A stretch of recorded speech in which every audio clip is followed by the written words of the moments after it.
Hi, everyone. Welcome to Office Hours. Sorry about that. If you're watching YouTube and you see a little link down below, you can actually join the conversation as it's proceeding in Zoom. If you are in the attendees and you're looking at all these panelists, you'll be watching this and you'll be thinking to yourself that you could probably do better, and you might be able to do better.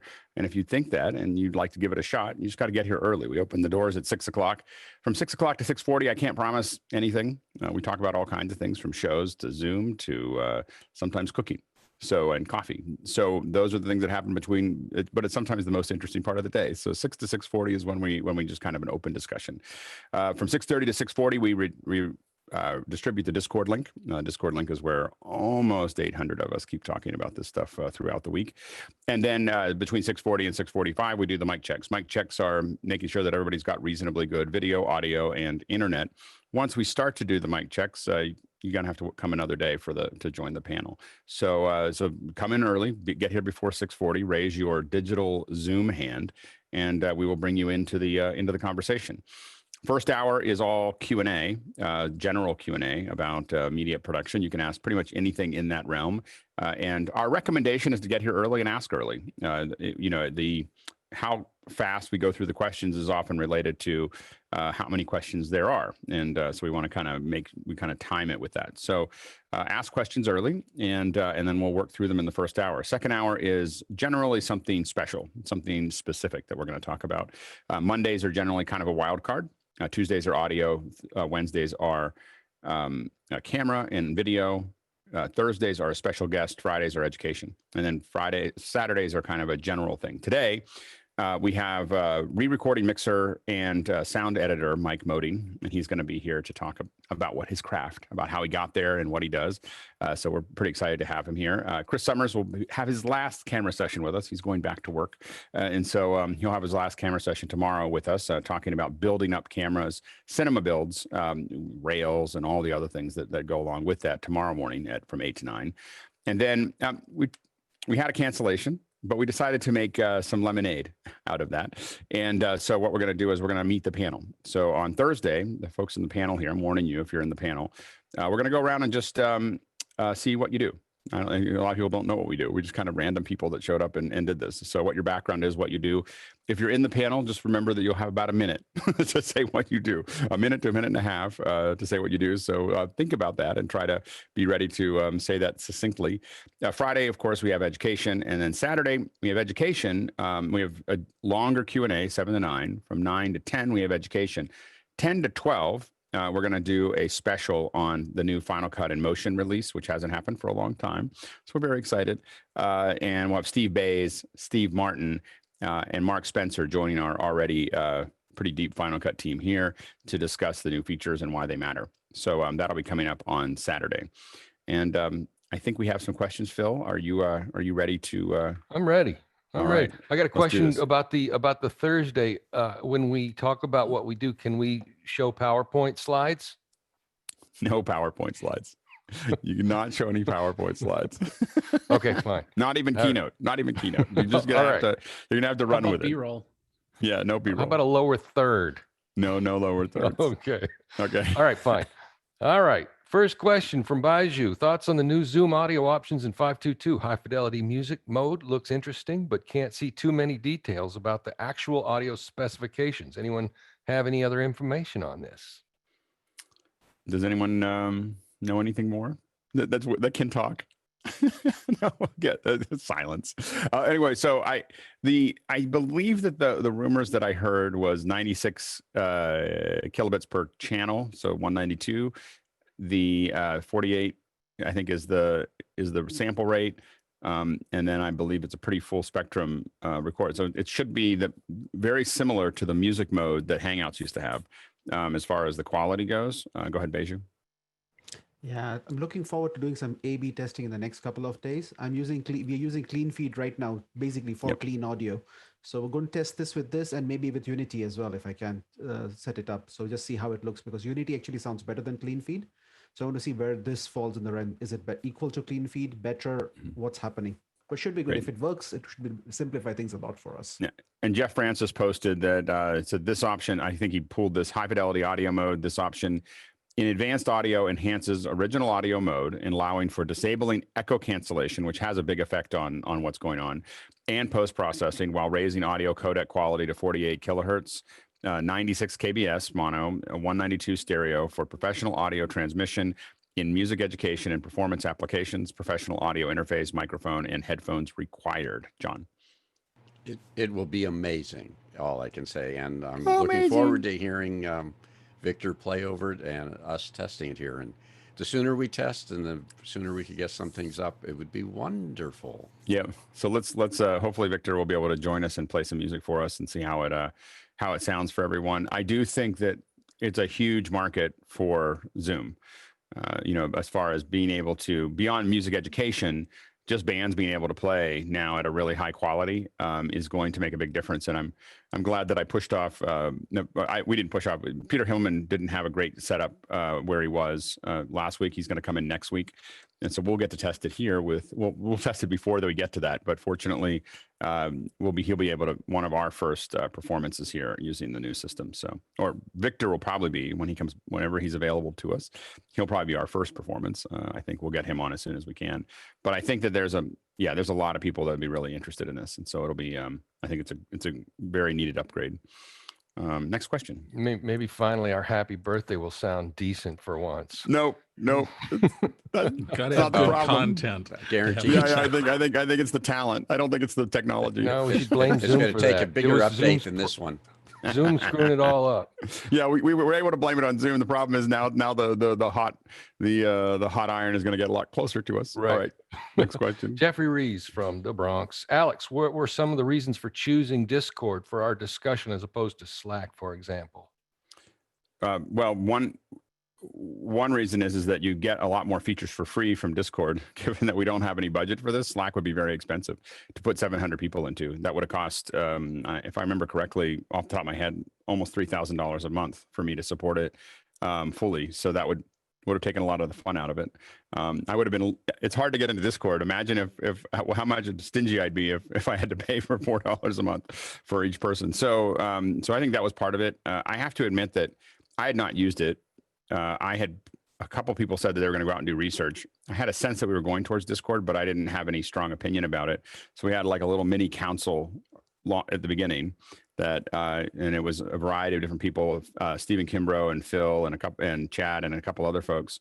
And go ahead, Phil, do you want to elaborate? Yeah, I think the other thing is, Slack is a little bit more ephemeral. It's not too, you're not going to go back into threads and refer to things. Discord, there is an ability to do that. It's not perfect, but you have those channels that you can really kind of clean. I know Slack has channels too, but the point is, you can post. It's free. That's the main thing. well, and there's a lot to it, and I have to admit that I had not used Discord heavily. In fact, I had recommended against it for other things, other groups that I've been part of.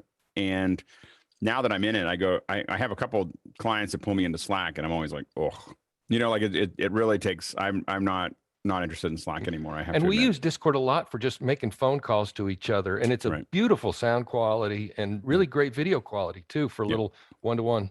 Yeah, interface is a little weird, and it's still like WebRTC limited, where it's kind of like doesn't know what camera to go to and stuff like that. But otherwise, it's great, and I love the fact that you can pull people from one room to another. Go ahead, Sky, and then Jeffrey. On a parallel conversation with regards to our education, my wife just took a course on Canvas and Seesaw, and she's finding that the heritage of the way the software was originally intended versus the way it's being used now versus the age groups and the age levels. So it's an interesting parallel conversation of how do we interact and share information. And it really is like one of the things to think about is that oftentimes the platform decides how people interact. So it is important to figure out how you're going to do that. And I think that the two things that I think we happen to get into the right time, right place, right time, where Zoom makes a lot of things really easy for us. Discord makes a lot of things easy for us, and it's what everybody else is using. It's not like we talked about this yesterday, but we have a lot of other ideas of how to bring participants in. But the problem is that everybody knows how to use Zoom. And it just means that I have to have this whole other hurdle of explaining how something works if I use any other platform at this point. Jeffrey, well, it's and just then muscle memory too. When you're forced into a chain. Yep. Jeffrey. Yeah, two things. First of all, I'm glad that you don't use here and everything. That is the most annoying thing on Discord and on Slack. But the problem I have with Slack is just the fact that every time you want to use it on a different platform, you have to do this 72-step option to get back in through email and stuff like that. It's so annoying, and you just can't get to your Slacks. But Discord is like, I got my list of Discords right there. I can go in and I'm using the same thing. The only downfall I have on that is where you ask for real names, another Discord is not asking for real names. And well, that's a makes it nickname tough. though, but that should be a nickname issue. I mean, you should just be But able to. you can't change that between the two. Yeah, you can. Yeah, you can. Nicknames. Your nickname. You can have your different nickname between the two. You can't change your. Yeah, it's server specific. What your nickname is. You can't. It's not your profile name. You can go in and change your nickname for that location. Now, if you message me, you're going to come up in your core name. But if you, but in your, if you can just change your nickname inside the server. Go ahead, Stephen. Yeah, one other thing is Discord seems to be able to bend to, let's say, the dialect of the community. In other words, our Discord is very different from, every other Discord I'm on. Right. Mainly because of rules and how it works, but you just, you can have that language that exists. Yeah, Guy? I was going to ask if anybody has really looked at these other plans, like what does it do? Like I did this server boost and because I was having trouble getting bigger images up, so I went ahead and paid for Discord. But does anybody else know what this does? Is anybody else on another server where? Yeah, go ahead, Phil. They're the way their business plan they monetize is they're trying to get the users of each server to support Discord, or support their server, and vis-a-vis support Discord. So the whole idea is the more popular a server is and the more involved the users are, they're going to pay to sort of boost up their server, meaning higher bit rate audio, higher bit rate video, better photo uploads, and more capacity. Some basic things like that you might expect ought to be free. But basically the idea is everybody pays $4 a month to support their server. That's the way their business plan is. And then you can be a super booster and all this kind of stuff. But it can get pricey, and it's a way to offload the burden of the cost to the users. I'm gonna go to the next question. Yeah, I just remember when my 12-year-old, I told him we were using a Discord server. He was like, "Oh crap! Oh guys, we got to come off Discord and move to something else now." It's like dads are on Discord. That's great. We've ruined everything. Yeah, right. I guess the rumor now is that Walmart is talking about buying TikTok. And I was like, I almost tweeted out Walmart has joined the government effort to get rid of TikTok by offering to buy it. Like, I think we'll just remember like when TikTok was cool. All right, next question. All right, Phil Langer from New York. Anyone have any experience with Panasonic PTZ cams? New and announced yesterday with 4K, 60p, NDI, and SRT. It looked like an interesting proposition. It's about $8,000. What's the chip size? That's what I couldn't find. Yeah, it's funny. Panasonic's funny. The reason I asked that is Panasonic's really funny about that. They often are very squirrely about the chip size because they're often very stingy about the chip size. Go ahead, Stuart. Only one experience with them, and that's involving footballers. Put them in a cage, otherwise balls will be thrown at the cameras. Maybe that's just Australian rules or rugby. I don't know. Maybe NFL players behave better because they're on bigger contracts. And these are new. They look like this particular flavor announced yesterday is new. The that UE 100. Because there's a UE 100 that is there's a UE 100 that looks like it came out in May, but maybe not. But I think this one just had, maybe they added the NDI and the SRT or something.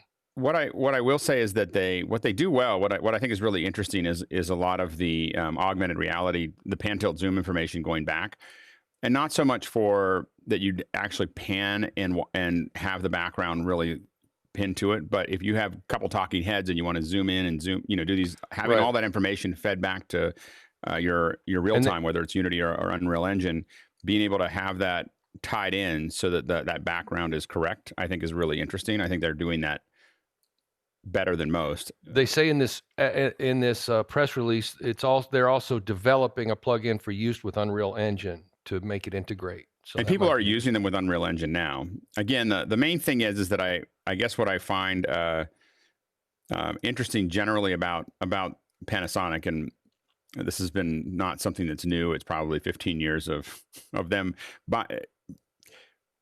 buying smaller chips and then saying they're good, they're 4K, or back then it was 1080p, and they were skimping on the chip size, which of course changes your depth of field, changes your grain structure, changes a whole bunch of other things. Beiju? Yeah, just a couple of comments. I was looking at it as well. I think they announced the pricing finally. When they announced it earlier, they didn't give the pricing for it, I think, at that time. The other thing is it does proper full NDI rather than NDI HX. So a lot of the other Panasonic cameras, when you had an option to add NDI, it was NDI HX, not full NDI. So that way, this would be a good option, and SRT would be a good option as a contribution. Basically, you can set it. And I dug into their thing. It's 1/2.5, so it's a tiny little chip. So that's why they're not publishing it. Stuart? Don't use NDI HX. From my personal experience, when it drops out, you can be up to 30 seconds before it comes back. HX is an extremely long group of pictures, and it's terribly compressed. NDI as a standard is lovely and fast, but HX is horrid. I don't want to use Alex's customary term to describe it, but it's accurate. All right, next question. Dave Oden, last week on Monday, you did the scopes tutorial, but with the Zoom issues, it was not streamed on YouTube. Is there a way to get the recording of that session?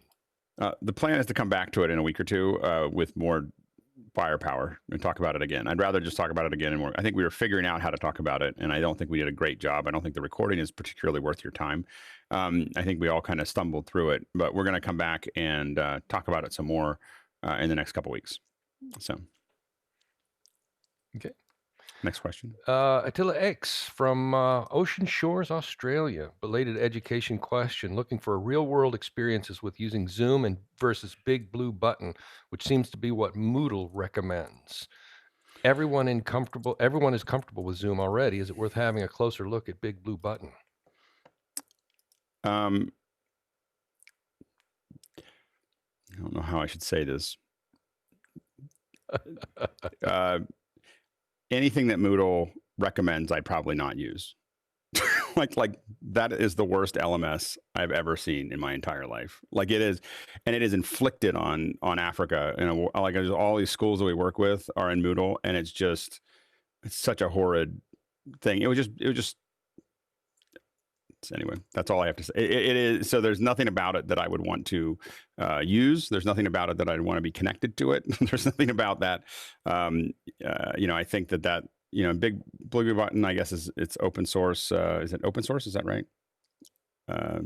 Anyway, I'm sure that they're very excited about the fact that they're tied into Moodle, but I don't. Yeah. So I don't. We can have a whole other conversation about Moodle at some point, but it is. Yeah, it's not a great platform. And so I think the big problem is that in general, for everyone at this point, Zoom is so far ahead of everybody else that I don't think, regardless of whether little check marks when you're comparing them or not, the actual workflow is just way better on Zoom than everything else right now. It's not, I think that the new update got it to 5 out of 10. It's not that it's great, but I think the next closest is Meet, which is like 1 out of 10, and everything else goes into the negatives, with Chime pulling up the rear at negative 10 out of 10. So I think that there's still a lot of growth to be done for Zoom, but every time I get into like Blue Jeans and every day I'm in Blue Jeans, Meet, WebEx, Chime, almost every day. And the reason I'm so ardent that Zoom is way ahead of them is because I'm using them all. It's not like I'm in Zoom all the time and I just have this blind faith that Zoom is doing better. It's that I'm in all of these other platforms every day, all day. And, you just sigh when you're like, it's a sigh of relief when someone's going to send you a Zoom link, because the other ones are just wonky. You can't see everybody. Everything isn't working. Like yesterday on Meet, it was like showing me some kind of weird scaled up version of it. I mean, they're trying to make grid work and it doesn't really work. And, so it's just, and everybody's trying to catch up, and they're throwing up hacks of code and calling those releases. And so just to try to tie all that together, And so it's chaos, you know, in the other platforms, in my opinion, right now. That's all I got to say. No one else is raising their hand, so we'll just move on. Next question. Chuck, go ahead, Chuck. Go ahead, Chuck. Well, I was just going to say a lot of them are just marketing all these supposedly cool features that really aren't that cool or don't adapt well into this virtual space. And I agree with you. I'm testing hundreds of platforms, and it's sad. They just weren't ready, you know, and nothing's ready 100%, but there were other ones that were just close. At this point, you can't, it's not like you can just build something from scratch and have it ready to go for what's needed at the moment. I think that everyone's trying to do that. Go ahead, John. I was typing something into the chat. There's a LMS/social networking /ePortfolio free version called THECN, THECN. I think it's .com or .net, and it has an LMS in it. It has social networking in it. It's sort of a combination of Facebook, LinkedIn, and a course management system, and it's free. That's cool. Very cool. What is it called again? THECN, THECN. And I'm going to put the link in right now. Cool. Next question. George Kennedy. Alex, last night I watched an event that was pushed to Instagram, 1.2 million watched, and Apple TV numbers unknown. Is OTT, over the top, a mature platform now and the future of broadcast, is it? I don't know what the future of broadcast is. I mean, I think that, go ahead, George. So I'll let you ask. So it was interesting because Versus TV is owned by a few artists, and they've been broadcasting these like the last night's was Monica, the R&B star, versus Brandy, and what they pretty much do is play back music, you know, and get audience reaction. So they've always been doing it on Instagram, and last night I guess Apple joined them. They teamed up with Apple, so now they broadcast into Apple TV, iPhone, Apple Music. It was 1.2 million on Instagram, but I'm not sure what the numbers are. So well, I'm kind of interested. And is that 1.2 million concurrent or 1.2 million total? I don't know how to read the numbers, but I watched it. I had my mobile open also, and it stayed at 1 million the entire time for the whole 4 hours. Right. But I don't know what the numbers were on Apple TV on iPhone. Yeah, I mean, I think that the reason I ask is that both with concurrent and with total views, you don't know how long those views were. So how long did they actually, you know, to me, the big thing is average view time, you know, and so, you know, what kind of average is there 1 million people, but the average view time is 30 seconds. I mean, on YouTube, on Facebook, nominal is between 20 and 40 seconds of what is what you're getting. You know, people aren't, and when you think about that, that means people kind of walked into the room and said, nope, you know, and then so, or I'm, you know, this isn't good enough for me to watch. And especially when that's average view time. It's not like some people saw it that way. And so I think that that's the interesting thing with that. Obviously, Apple picking it up is going to help expand that. I think that broadcast, I don't know what the future of broadcast is, but I think that the broadcast is getting squeezed from both ends, which is the high end, which is Apple and Netflix and all these folks making great content, so much content that we don't know what to do with it. It takes us a long time to figure out what we want. It's like a huge buffet in Vegas. So that you have to figure out what you're going to have. And on the other end, you end up with disposable content where it's like TikTok and other things like that is just kind of filling up when we don't really want to commit to anything. And then you have the educational content, and then you have shows like this that are tying people's time up. And I think that, you know, broadcast is in an island that is shrinking, that is sinking very fast. And so I think that you know, the traditional broadcast is not. I think it could, and COVID I think is only accelerating it. It's not slowing things down because everyone's finding all these other things to do. Go ahead, Bill. And then Sky. Yeah, I had mentioned that I had spent about a half an hour watching the VMAs the other night just to kind of see what they were doing. And the thing that I didn't mention, which I probably should have in all fairness, is the fact that the whole thing was one large branding exercise. I think there was more branding than there was music or content. Literally every act was presented by Toyota or somebody, and they kept coming back to logos over and over again. And I got to the point where I thought, this really isn't a program. It's just a sales meeting. Well, that's what they all are. I mean, that's broadcast, is that everything's just an advertisement with some content to keep you watching. Sky? Well, Macy's Day Parade is called Macy's Day Parade for that point. But what I'm hearing, George, and I'm very curious about this, is A, follow the money seems to come to mind, and B, the Brothers Grimm did not write the stories; they curated them and packaged them. So it's the distribution conversation. So, Alex, your point of where do we spend our time and who's going to pay for it? That's yeah. And I think there's I'm listening. I think listening that, into this conversation. I think that there's a possibility that advertising could have a lot of trouble in the future because organizations might have their own value in just interacting with their audience directly, and so, like, for instance, one thing that we pitched Salesforce for years that they never did was they should just do something about small and medium business, how to run your company, how to deal with taxes and process and employees and things and everything else. And the thing is they'd be building this relationship. They don't need anybody to advertise it on it. They just need to do it so that lots of people that are interested in building their businesses are constantly interacting with Salesforce. And so that's going to, I felt that a 24/7 show that's doing 4 hours of original content a day, would probably generate an awful lot of views if it was just, again, in a kind of almost a pure state. We're not even talking about Salesforce. We're just talking about running your business and thinking about how to do the business and thinking about having these thought leadership pieces.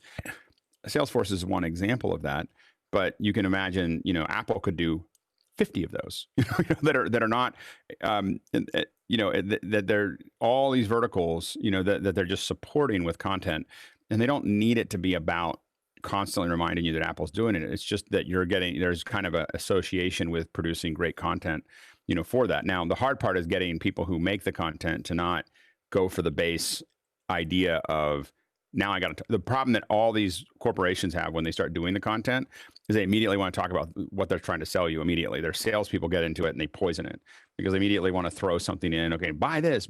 And you don't need to do that. You need to develop a great relationship with your customers. And then the other parts sort themselves out. And so I think that if corporations could figure that out, Red Bull's a good example of a company that does that pretty well. They're branded everywhere, but they're not constantly talking. You don't see a bunch of people going, like with Red Bull, they're not trying to, they're doing really cool things that you want to watch that happen to be branded as Red Bull. And it's a Red, they had a guy jump from 128,000 feet, like that costs a lot of money, to pull that off. But he didn't get off the thing and pick up a can of Red Bull and go, buy Red Bull today. It was about doing something outrageous that made the brand work. And they do lots of content, by the way. Red Bull, we've done a bunch of stuff with Red Bull in the past, and not near past, but far past. And I will admit, if you work for Red Bull, I did get addicted to the drink, because it is, when you go to the studio, it's everywhere. So as a production person, you get caught up in it. But anyway, go ahead, Sky. Well, Robert McKee's comment about story. Story is about what your story is about. He uses an expletive, and I'm curious. I'm very curious, and I see Courtney up. I'm very curious to hear his comment. Sorry, yeah, go ahead, Courtney. Stepping away. You need to spit on your connector again, Sky. Yeah, you got connected. Well, one thing is, if we do this paradigm shift to over the top, the question is, where do the huge corporations in a capitalistic society go to promote their product? Are we going to go, magazines have disappeared, newspapers have disappeared, outdoor advertising has been outlawed in a lot of cities. So where are they going to go? And the problem with over the top is timing, scheduling commercial interruptions. I don't think you can. I think that this is the problem. This is the problem for advertising in general, is that my kids they've never had real TV. They don't know when they can't withstand watching TV anymore, because like if they go to their cousin's place or their friend's house or whatever, and it plays TV and an ad shows up, they just go off to do something else because they're not used to it. They're 11 and 12 years old and have never had ads for any prolonged period of time, and so they don't have any sense of that. And so it's kind of the end of that process. And I think that, again, there's ways to serve your community with content. So like a big company like Amazon, tons of videos that talk about the products that you might want to buy that are useful. But we talked about this the other day. Amazon could easily, for instance, as a tie-in, say, hey, we're going to pay Thomas Keller $500,000 to do a live stream about how to make a roast, which, by the way, we did a video with him on how to make a roast with Williams and Sonoma. So Williams Sonoma did a thing with Thomas Keller. If you search Thomas Keller live on thing, you'll see the little thing that we did with him. But he shows you how to make all of that. Now, Amazon could tie that even tighter, which is that you could have all the ingredients prepackaged and all set up and delivered to your house the day before the day of the live stream, and have or other videos or whatever. And then you do it all. So that's one example. But Procter and Gamble, like the best way to scale your thing or whatever. But all these household things that people are interested in. But you're right that there's a whole lot of corporations that are going to have a hard time with this. But I'm not saying I'm not worried about them. I'm just saying that they, that they have to figure out the way. I will argue that if you don't have something that you can build content around, you're going to have to figure out how to do good deeds in the world that get attention, good deeds or big deeds in the world that get people's attention. Otherwise, you're not going to be able to continue the brand. Go ahead, Courtney. But the problem with that model is that then the internet and all over the top media production is just going to become saturated with infomercials. And it's what happened in cable TV when, the cable channels went from 6 of your local TV channels to 250. I don't think info channels. I don't think info. Again, it depends on how it's structured. If it's Ron Appeal, it might.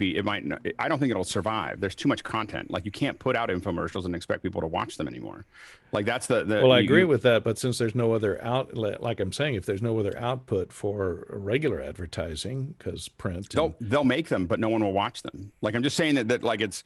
From the consumer perspective, they have so much. The problem is companies who want to differentiate themselves are either going to have to build content for their customers, or they're going to have to do things in the world that inspire people, whether it's something big or something good or whatever. But they're not going to be able to, like, advertising. I think over the next 20 years is going to fade away in a lot of places, not forever, not everywhere. But I think that it is because people won't put up with it anymore, and we keep on getting choice as consumers to ignore it. But how do you know that Procter & Gamble is paying for this, Habitat for Humanity house building or something without advertising that? You thank them on the show. There's still product. There can still be product placement and everything else that they have there, and it can still be the Procter & Gamble, build a house of, whatever. It can still be. That's how soap operas got done, right? Is to sell soap, and but they're going to have to do things. And the problem is people will see through it if it's too, everything becomes, reality television for home resellers, rebuilders. For those advertisers, sure. But there's a lot of non-reality television getting created for Apple TV and Netflix and Hulu and all these other folks. It's not like those are subscription models. No, I understand. But there is that subscription model that supports, production of high quality entertainment, and that will still exist. Right. But I'm saying is, where do the corporations go to let you know about their products? They have to create great content and interact with their community. Content is not king. Community is king. They have to build those communities. And if they don't start now, right now they have advertising. And I did a talk in 2001 with, 120 of the top publishers, that were out there, and just said, y'all are going to burn if you don't do something right now. You've got all these subscriptions to all these magazines and all these, like everything else. And what you need to do is take that and convert it to a community and convert it to online right now while you still have it. In 10 years, it will be gone and you won't be able to do anything with it anymore. And so the thing is that and they just kind of looked at the crazy guy that used to work on Star Wars and kind of poo-pooed me, and they all shook my hand and were very nice about it. What planet are you from? Is that the Nubu concept? Yeah. So the thing is that right now there is advertising. Right now you can use Facebook to target those things. You can use YouTube to target those things. You can do those things. If corporations don't use those tools right now, like Apple's about to blind Facebook, and don't think that that's the last step, right? Apple's going to keep on, because Apple doesn't have a advertising model, and so as a result, they're going to keep on blinding all these advertisers, against their platform. And so the thing is that the advertising is going to be going away, and what people should be doing right now, if they're corporations, is they should be leveraging the advertising access that they have right now and the followings they can get to build those communities out. Anyway, I'm sorry, we talked about this too much. Real fast, Dave, then Bill, then Colin, then Stuart. But I talked too much. I apologize. Go ahead. I think we are discounting the effect of influencers. And I think the modern advertiser is going to partner with an influencer that is an influencer in the market that they're selling. Yep. And influencers have to pay attention to their brand, you know, and they have to make sure that they're not just spewing things out that aren't great, because then they undermine their own value. But you're absolutely right. Go ahead, Bill. My only concern is that you get a raft of shows like Jackass where people just try to do the most extreme things they can in order to aggregate any eyeballs that they can and get word of mouth. So I just don't think it's going to be. I don't think it will. That kind of content, I don't think would necessarily survive today as it did 10 years ago or 15 years ago or whatever. I just don't think it's the kind of content people are interested in. Colin and then Stuart. Just as a general concept, brand recognition advertising is going to be the primary mechanism. I mean, 40 and a quick story. 40 years ago, my grandfather told me a story of the type of advertising he was doing in the 1950s. And that was he and his business partner had a room full of file cabinets where they would clip out of newspapers fascinating stories that they found interesting, then just randomly interesting stories. And then they would go to banks and pitch them, we will write you a pamphlet providing your visitors interesting content to read while they wait for whatever banking services they're waiting for. And it's delivered, and they take their pamphlet away with them because it's interesting to read and they're in the middle of it, and it's got the bank's logo on top, and that's it. That was the extent of the advertising. It's all about brand recognition. And I think you're absolutely right. The same thing applies here. I agree. I definitely agree. Stuart?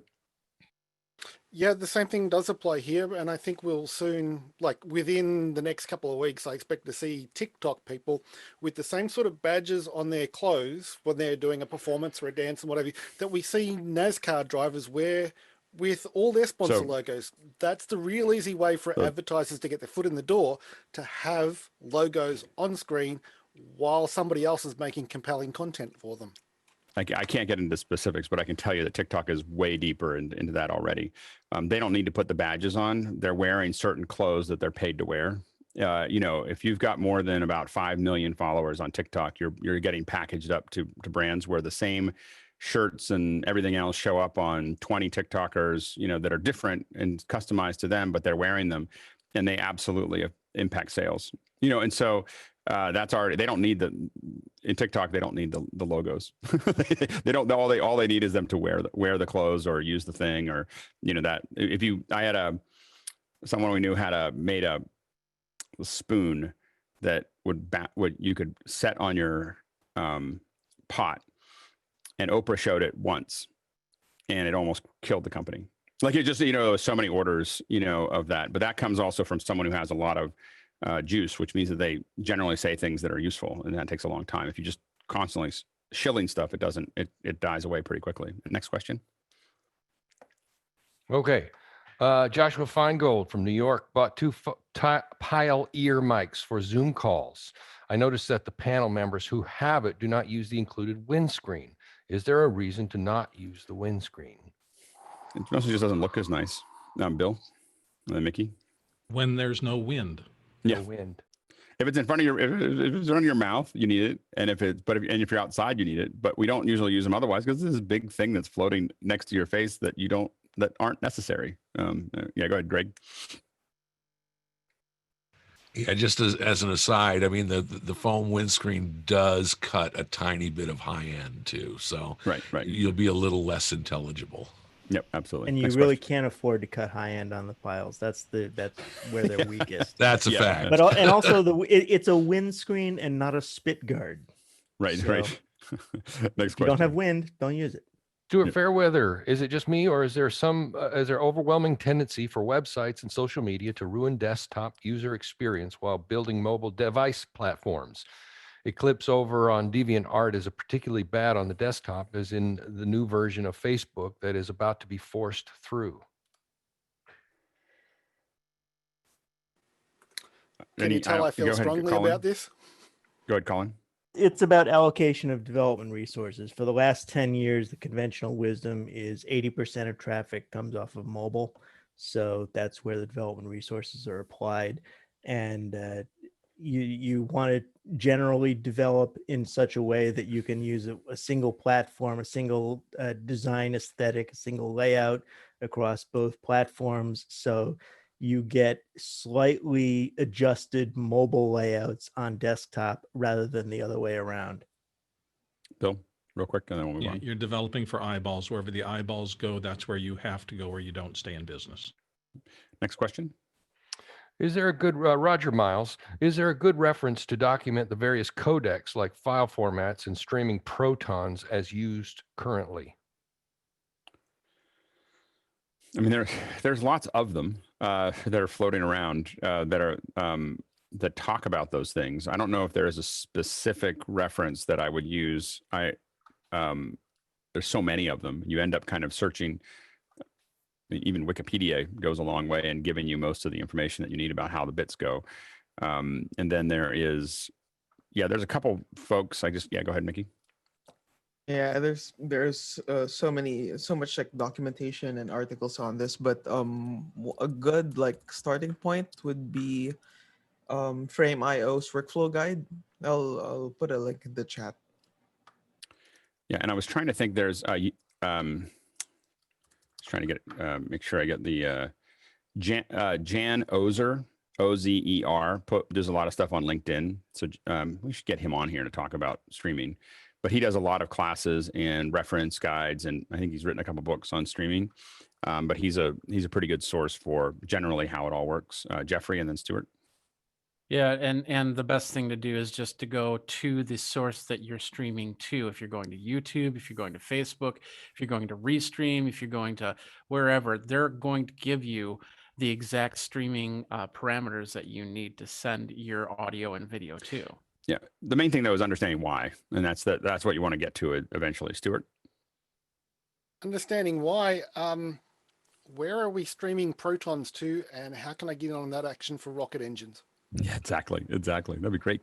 Next question.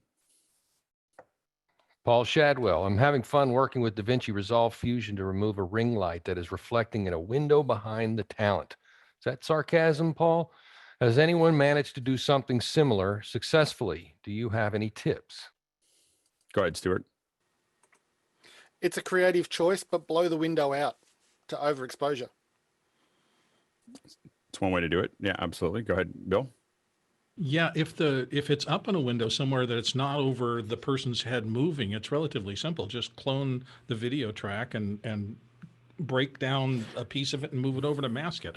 If it's moving, it's a much more different thing, and you're going to have to learn something called rotoscoping, which is not fun. And you can also clone video. It's just a matter of figuring out how to have something that doesn't look like it's repeating. Sky, you were going to say something?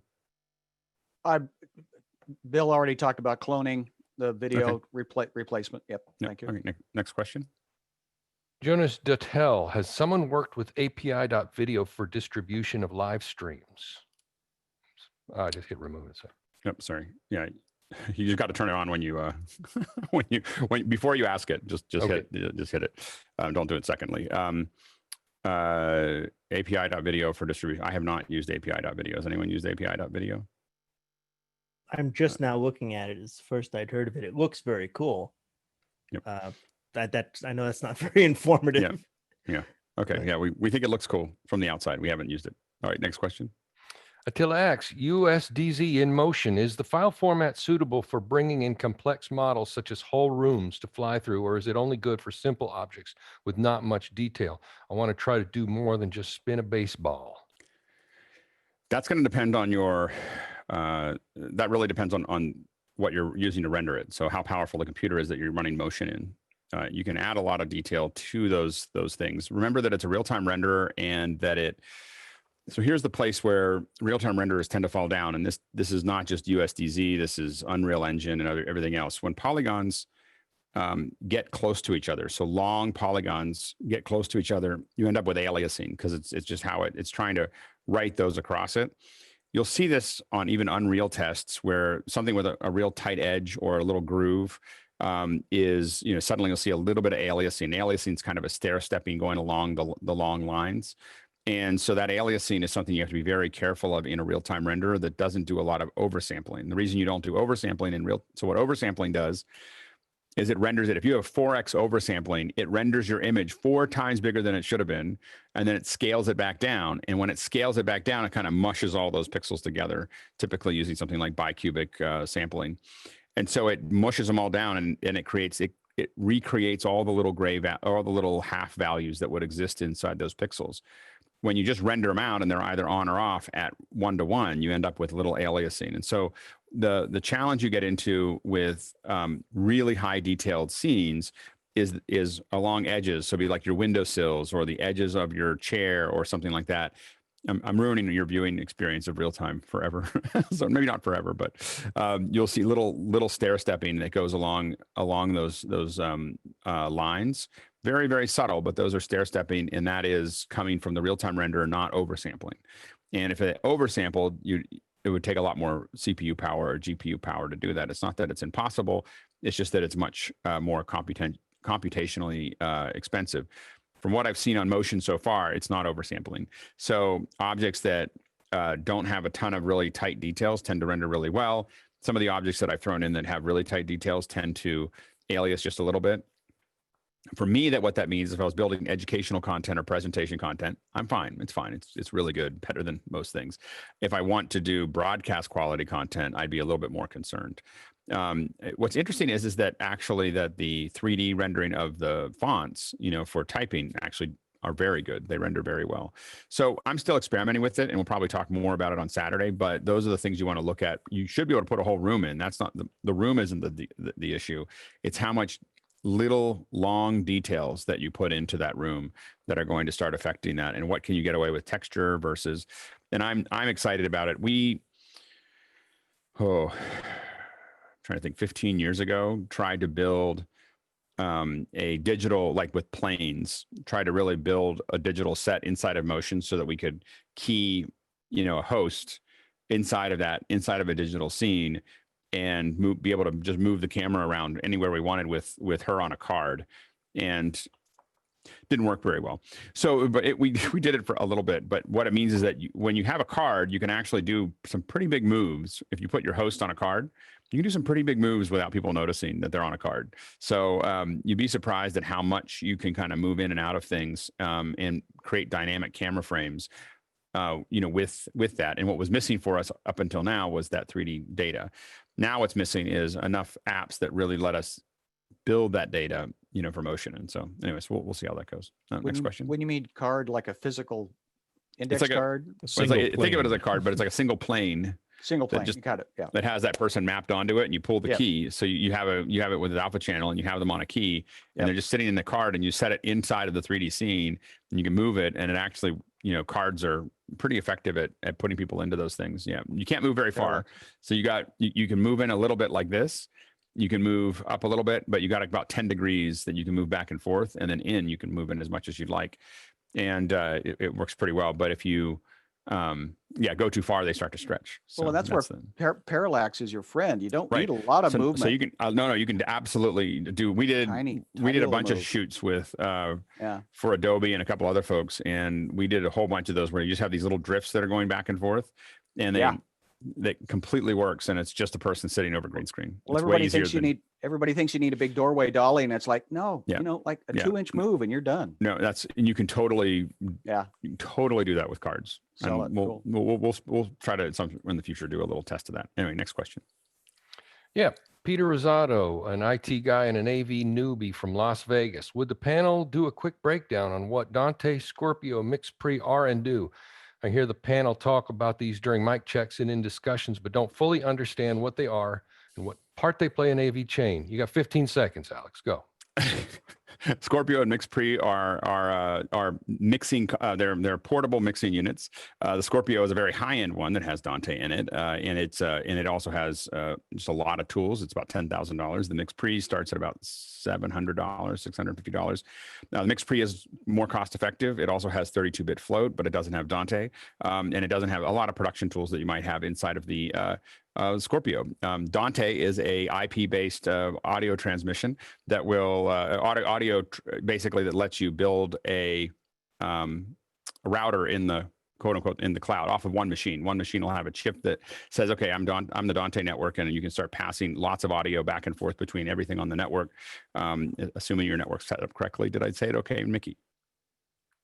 15 seconds hi. per item. Yeah. Oh, 15 seconds per item. I was trying to, yeah. Yeah, pretty much what Alex said. Okay. Yeah, you should mention it's over one cable. Over one cable, right? Absolutely. One Ethernet It's cable. just one Ethernet cable. Yeah. Go ahead, Courtney, real quick.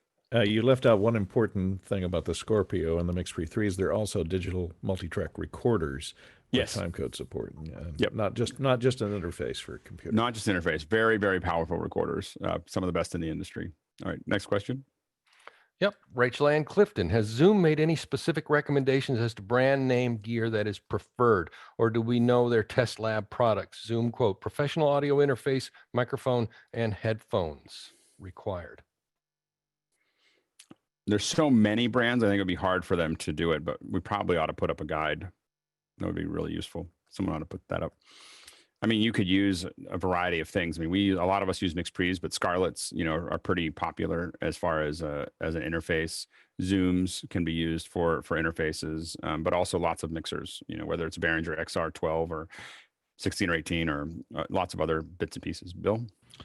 Not so long ago, this was easier because you knew that if a cable or a microphone or anything else was terminated in XLR, it was designed for the professional market. If it was terminated in a 1/4 inch, it was designed kind of for the music market. And if it was terminated in something like an 1/8 inch plug, it was designed for consumers. But all that's kind of gotten really fuzzy now, and you can't tell anymore. Yeah, absolutely. Next question. Tim McKean, I record a weekly podcast over Zoom. If I take the video and guest audio from Zoom, but record my own audio locally, I always have sync issues. I know how to fix it afterwards, but how do I prevent it? Is it to do with Zoom's variable frame rate? I'm trying to grok the question here. Weekly podcast. Go ahead, Jeffrey. I think so. What it sounds like is he's recording his Zoom. He's bringing the Zoom down. The recording is down, and there's sync issues from there. You might want to try going into some sort of encoder and re-encode before you start bringing it into your editor to make any changes. That would be my best guess on that question. Also, make sure that your sample rate is the same, 44.1 versus 48. If it's not, it will slip a lot. So that is a pretty common issue. Go ahead, Greg, and then Courtney, real quick. Yeah, he may actually be talking about the fact that there's sync issues between his own dialogue that he's recording and what he's getting back from Zoom. And that might be a slight latency issue. Might be ahead, yeah. Yeah, Courtney? Yeah, I was just going to mention the sample rate difference. Yeah. And he doesn't mention what he's recording on. Is he recording on the computer, or is he recording on an external device? And in either case, make sure the sample rate of either the computer's audio card is set to 44.1 probably for Zoom, as well as the external recorder, because I think that's I don't know if you Zoom's can choose favorite sample rate is. Yeah, just look at what Zoom's recording. You always match the lowest common denominator, and I don't think you're able to change Zooms, so it'd probably be better to try to figure out how to match it. It may be changing with this music version that's coming out, because I said 48 bit and 48K, Absolutely. And it might change if you turn that on, so versus when you don't. So that's something to pay attention to. Yeah, next question. Ken Jones asked audio question. Both dynamic and condenser mics have published sine wave response curves. Does any brand publish transient response? Diaphragm reaction seems important. Does the extended high-end response provide a measure? Isn't that for next hour? I don't know if it's for one thing or another, but we'll go ahead and put it back for now. Go ahead. Next question.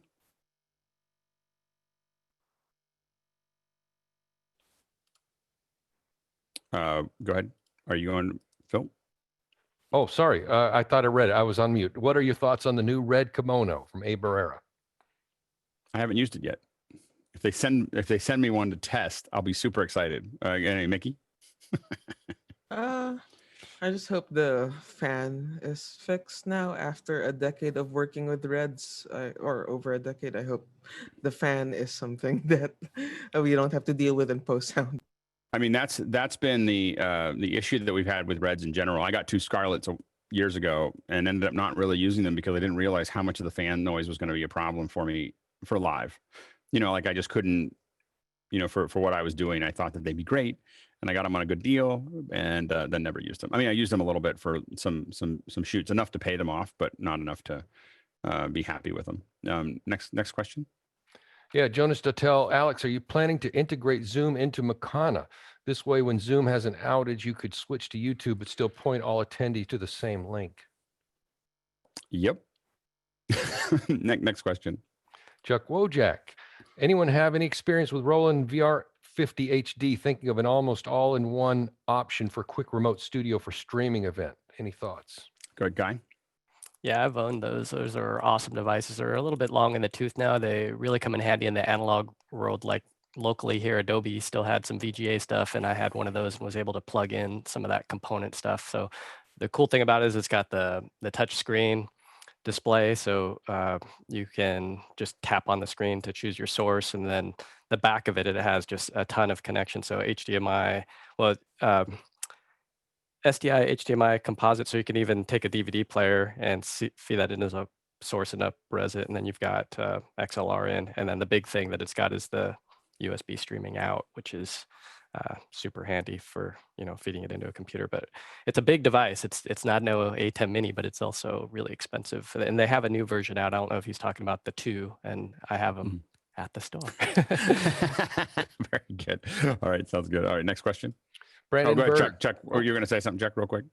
No, I was just going to say one of the main reasons we were looking at that for a quick and dirty to take in one box was the scalars on the inputs. And then also just the fact that less equipment to cart between place to place. That's why we're looking at that possibly. Yeah, where they come as in much handy as I want projectors. constellations. Projectors in the AV world. Go ahead, Guy. Yeah, where they come in handy is if you are still going back to live events where you don't, there's a lot of unknown as to what analog sources and projectors are going to be there, because you can feed VGA out, you could do HDMI to DVI, so you can do aux out, so you can have program going to multiple places like a confidence monitor. So it's really all in one, because the audio is coming in, video is coming in, projector out, confidence monitor out, live stream out. It's a really cool device. It's just a lot of money for what it is. Yep. Next question. Yep, Brandon Berg. Does the new Zoom high fidelity music mode also impact sharing computer sound? I don't know. You know, if you're sharing computer sound right now, it's very high quality. In fact, I bet it's not very different than the two. I mean, if you do the screen share share computer sound only, we were getting very high quality audio out of that. So I think it's probably pretty close to that. I mean, I would imagine now that you just have to figure out how you're going to share it, how you're going to share the audio in. I think you're going to still have to use computer share mode unless you're using a separate computer, you know, to pull that in. Next question. Dick Lieber, is Courtney's Emmy sitting on top of a Victrola? Courtney.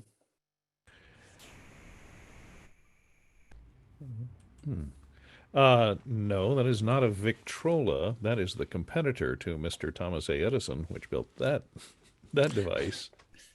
That is an Edison Diamond Disc New Londoner player. No electronic parts at all, and it still works, and it sounds pretty decent. One of these days, I'm going to. I keep telling myself I'm going to capture all my Edison records and digitize them, make them available somewhere. I think now that we have the music mode, we need to have you play some stuff for us, because now we have something that has the dynamic range required to be able to properly represent the music coming out of the player. What's hilarious is if you get into marketing, I wish I could bring one over and show you, but they're all falling apart. The jackets that are on the discs have an advertising logo, and it shows a woman singing next to one of the Edison players, and it says, "Comparison with live performance reveals no difference." Bill, it was the reality distortion field started way back then. Yeah, way back then. Go ahead, Bill, real quick. Whatever day we do this, please tell me, and I'll go get the wire recorder out of the garage and set it up. It's a beautiful thing, and we can compare the fidelity of the wire recorder versus the Victrola. I actually think that we're gonna have to go across everyone here and see who has what as far as audio goes. And one of the Tuesdays has to be us just going through what, you know, between reel to reel, and now that we know Courtney really has the goods, I think that we're gonna have to.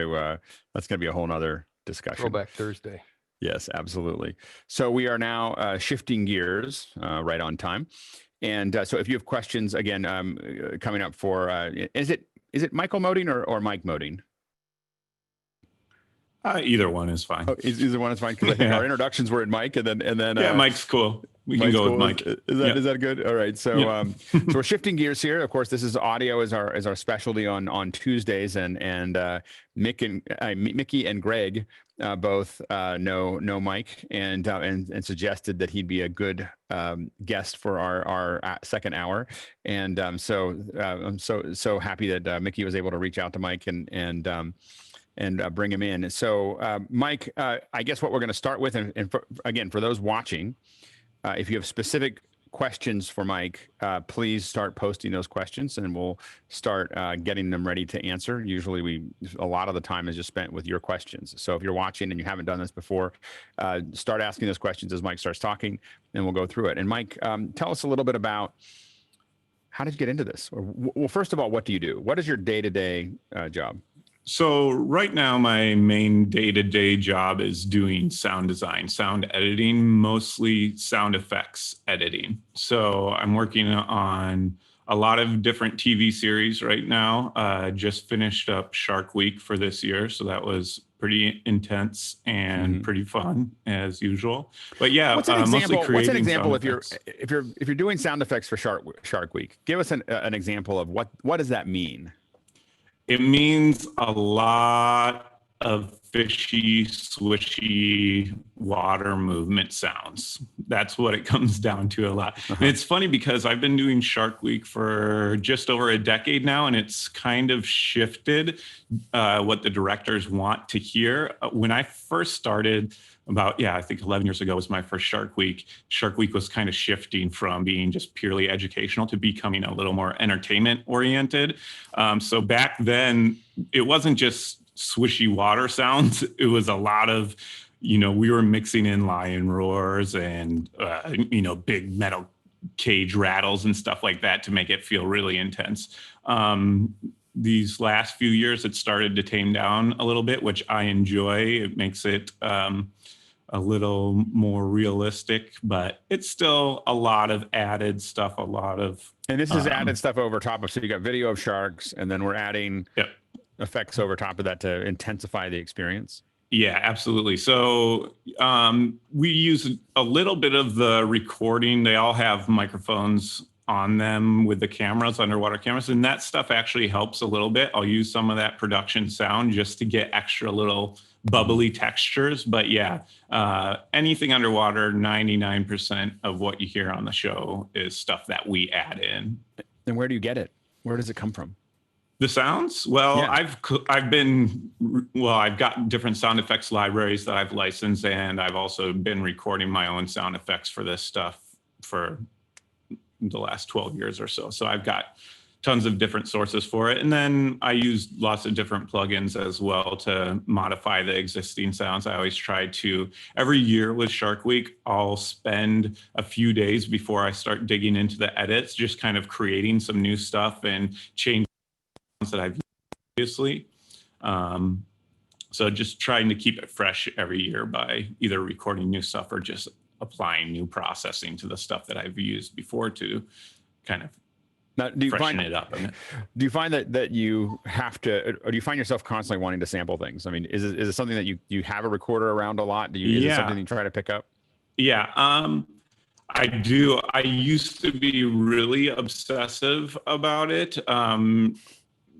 I used to ride my bike to work. I used to be the director of post audio at the LA Film School. And I would ride my bicycle through Hollywood every day just because I was so intensely obsessed with just hearing sounds. So I would ride my bike just so I could constantly be hearing different sounds. And I would log that into the bank. I would hear random weird sounds and I would say, okay, after school, I'm going to go back to that place and go and record that sound that I just heard. So yeah, I've definitely had an obsession with that. Since I've had a kid recently, that's taking up more of my time. So I don't get out as much to record as much sound as I used to, but yeah. When you're out there recording, what do you use? I usually just use a little Zoom recorder that I've had for years, just a Zoom H4. It works fine. There's definitely better things that you can use that will get you higher quality audio, but most of my sounds, I'm ending up manipulating them and putting a lot of processing on them anyways. So the stuff that I want to get that's really high fidelity, I've got other friends that are much better at recording that stuff. So I usually hit them up for the really high end stuff like that. And the stuff I use gets heavily processed and mangled in post. How do you start with the processing? So what are your go-to plugins? What do you build on? For sound design, the main stuff that I use a lot of delays and reverbs to just kind of mess with the sounds a lot. Pitch shift, delays, and reverbs are probably the three main things that I use. It's just real simple meat and potatoes stuff that I can use those three things and really mangle a sound in a lot of different ways. So I usually just import the sound that I've recorded, do a little bit of noise reduction if there's a lot of stuff in there that's getting interfered with, and then I'll just kind of edit the files to clean up the head and the tail, and then drop them in my library and import it into Pro Tools and just start plugging away. There's not really one specific way to do any sound. You've got to just kind of think about what you want to do and just start playing around and having fun. And that's kind of what's cool about sound editing and sound design, is that it's always different. There's never one way to do thing. I always surprise myself, every time I go in to start messing around with stuff, I try something new constantly. So yeah, it's just kind of a fun, always learning process. I always thought that I would figure it out. I was I designed a bunch of sounds for a game years ago, and it was there was a lot of serendipity. Like you just kind of you hear something and you see something and it hits just right, and then you kind of go, okay, well I'm just going to kind of work through that. Now, have you played it all with? Just out of curiosity, the Sanken 100K mic, has that ever been useful from a sound effects perspective? Have you ever? I mean, no, I haven't personally used it for recording sound effects. I guess if you want to. The reason I ask is that it's because it's going into a whole different range. I didn't know. I've heard that some sound designers like it because it's grabbing things that no one's heard before. Like they're in an entirely different world that's up there. Yeah, it's real. The cool thing about it is, if you want to be able to use those sounds, you can take those recordings of super high frequencies and then use a pitch shifter and pitch that down, and then you're going to have access to all that stuff. So yeah, you can technically play with the sounds that dogs are hearing and stuff that we don't get to hear on a regular basis. So yeah, it's a cool idea. I need to try it out sometime. No, I was just curious. A lot of us, I haven't been able to justify the $2,500 to buy one. So what other kind of shows do you work on beyond Shark Week? What keeps you busy? So this past year, I did a lot of awards shows. So I did sound editing for the Emmys, the Britannia Awards, People's Choice Awards. Recently I did The Floor is Lava for Netflix. So that was a pretty fun show, and that was surprising. It did really, really well. I think it was #1 in the world streaming for a short time. So that was pretty surprising. And what kind of stuff? And it's just all the sound effects around what's happening there as far as that goes. Yeah, so I'm pretty much handling all the sound effects on those shows. So I'll start, typically my process for most of these shows is I'll get everything imported, and we'll have the AAF comes in from the editor. We import that. It all gets organized out to the different tracks. And I'll typically start with a music edit. So I actually will edit the music and the backgrounds, the dialogue, the sound effects. So I go through a process, usually starting with the music, getting a rough edit on the dialogue and the music so I can kind of know what I'm working around. Once the dialogue and music is kind of sitting well, then I can kind of start my creative process to fill in everything else around it. So, but you're really accountable for all of it. So it's not just the effects, it's really the whole, how the sound is going to come out the other end. It depends on what show we're working on. Me and my team, sometimes I'll handle dialogue. If we've got a open timeline, I try to handle all the editing myself. If we've got crunch timelines, then we'll start to break that down. So if I'm down to one thing only, it's always going to be the sound design and the added sound effects that I'm going to do. And then if there's more time available, I'll add in the backgrounds. And if I've got enough time, I'll do the music edit and the dialogue edit as well. Does your approach change much for surround? Do you do much surround as far as? Yeah.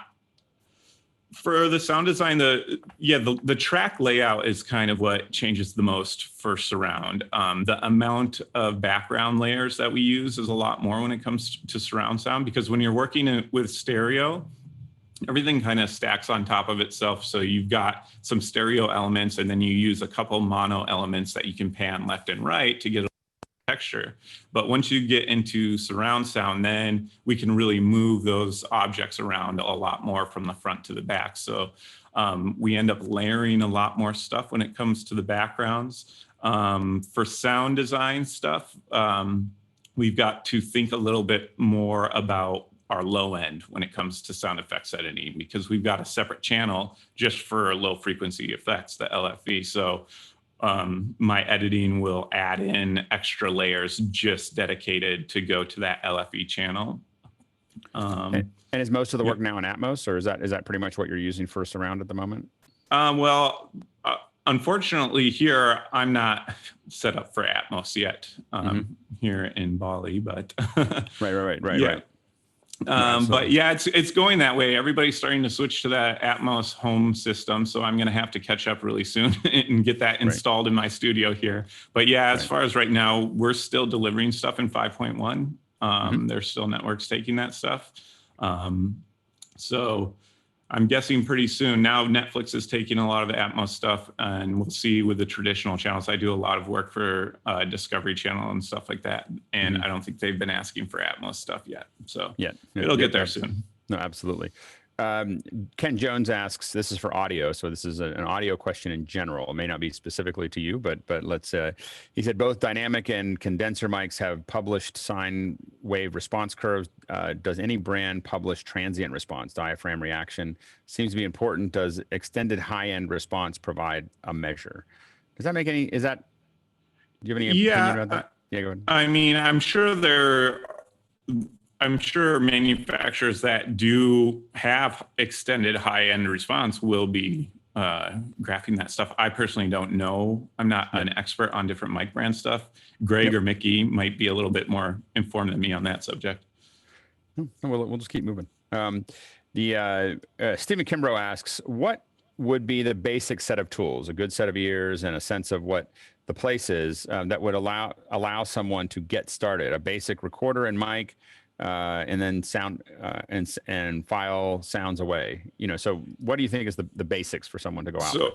So the main basics for sound editing, if you want to get into sound editing, is getting a capable DAW. So digital audio workstation. I use Pro Tools.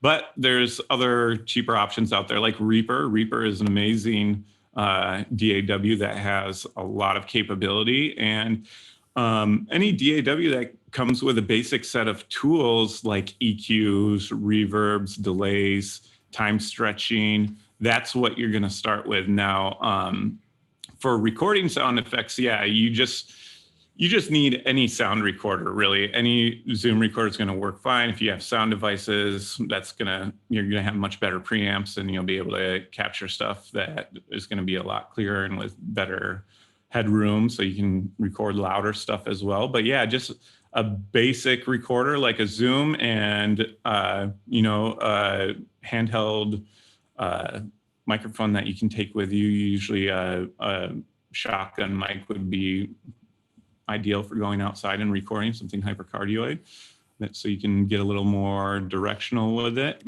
Do you have any shotgun mics that you like specifically? I honestly stick with the old tried and true 416, the Sennheiser 416. I've been using it for so long, and it just works fine for me. So exactly. I personally don't have a huge mic locker, and I just kind of use what works for me. And for the last decade, it's been making its way into all the shows I work on. Right. So it works just fine. Yeah. Yeah, absolutely. Greg. I think one interesting other little point to that is that you can really use anything. I mean, personally, I use an H1. I love the H1. But the thing is to really figure out how the mic hears stuff in relation to how your ears hear things, because they're totally different. And, you know, once you get that, and you can do that on any recorder, really, then you have a concept already, and you can move up to, you know, to better recorders, better mics, you know, that kind of stuff. Yep. Jeffrey? Michael, thank you very much for being on here. So far, I've learned a lot, and I'm actually looking at your IMDb, and it's just amazing all the shows that that I've actually been watching. One of my favorites was Auction Hunters from a few years ago. My question is studio versus because you do a lot of reality TV here. You must get a ton of sounds coming in from different sources just to have it all put together to tell one story. How does that affect from in studio affect how you go through a workflow in putting the show together? Yeah, so the audio, yeah, we get stuff from lots of different sources when it comes to reality TV. Yeah, there's, you know, different days have different recordists, different recordists have different gear, different situations don't allow for proper setups a lot of the time. Sometimes there's not even an audio guy on set, unfortunately, and the people that are being interviewed just kind of set it up with the producer and go. So yeah, we get a lot of varied stuff in. How that affects our process is that it kind of, depending on how many different sources and how varied the audio is, it will limit the amount of time that we get to be creative, to do cool sound effects. So when we get too many different sources, it takes quite a bit more work when it comes to the dialogue editing. We have to do a lot more massaging to try to match those sounds with using different EQs and blending the microphones and doing different stuff. So yeah, it just ends up taking us more time to get through those dialogue edits. So we end up getting squeezed a little bit as far as how much creative time we get for sound effects. And what's your trick for, like, how do you pull those mics together when you've got multiple sources? So one trick that we use a lot, me and the mixer that I work with mainly, we use dynamic spectrum mapper, which is basically a dynamic EQ where it will compress each individual frequency band to try to match them really well. So you can basically learn the EQ curve of the microphone that sounds the best, or kind of what you're going for. And then you can apply that to the other microphones that you're getting in the different sources. And that'll start to gel everything together. And then from there, it's really coming down to EQ. EQ is the main thing. It's just, you got to get good at learning how the different EQs that we have available to us will affect the sound differently, and being able to match those up. Sometimes we have to add a little bit of reverb from one source to try to get it to match another. And typically the way that works is a lot of times you'll have a clean shotgun microphone that will have a little bit more of the room presence in it. And typically it'll sound a bit more pleasing than the lavalier. The lavalier microphones are going to sound a little bit more muffled and not have as much clarity to it. But sometimes with those shotgun microphones, it's going to go off axis, or something else is going to happen that we're not going to be able to use that. So we have to switch to the lavalier microphone. So we'll have to add some EQ and sometimes add a little bit of reverb to try to get those to match. So yeah, EQ, reverb, main thing. That's great. Chuck, you had a question? No, I was just going to comment about that. We used to use in college, I think it was one of the first Tascam compact flash recorders. And I had a friend who was very much into sound, and we would go around the whole campus just recording everything. Shoes on concrete, wind rustling through the leaves. We would go into this old auditorium. I had access, and we would just bang on stuff and record the echo and the reverb and stuff. And that was, 20 years ago. But I don't remember what that Tascam was. That had one of the first 4-track compact flash recorders. But yeah, that's what got me excited about what you were talking about, Michael. Just that gathering sounds and being cognizant of the differences that you would hear. Yeah, and that kind of brings up, how did you get started? How did you get into this? How did you get into sound remixing and editing? So I started I went to college in Minneapolis to a place called Institute of Production and Recording. So I was like a lot of people in sound. I was playing in bands and stuff in high school, and just kind of was the guy in high school that was recording other bands. I play keyboard and guitar. Oh, nice. So yeah, and then I opened up. I bought some microphones in my parents' basement and set up, and then the other bands in school, I would bring them over and record demos and stuff. And then I kind of just decided I wanted to pursue a career in that. So I went to college, and then after college, I moved to Los Angeles, and I wanted to be in music production. So I got to Los Angeles right as the recession was kind of hitting its peak in like 2008. So a lot of the studios, it was a rough time to be there because a lot of the studios didn't have money to hire. So I was interning for free at Sound City and a couple other places. And then one day I was assistant engineering at Rick Rubin's house in Hollywood. And I had a friend that was working for a TV production company, Gurney Productions, that was actually right across the street on Sunset once you get down onto Sunset from Rick's house.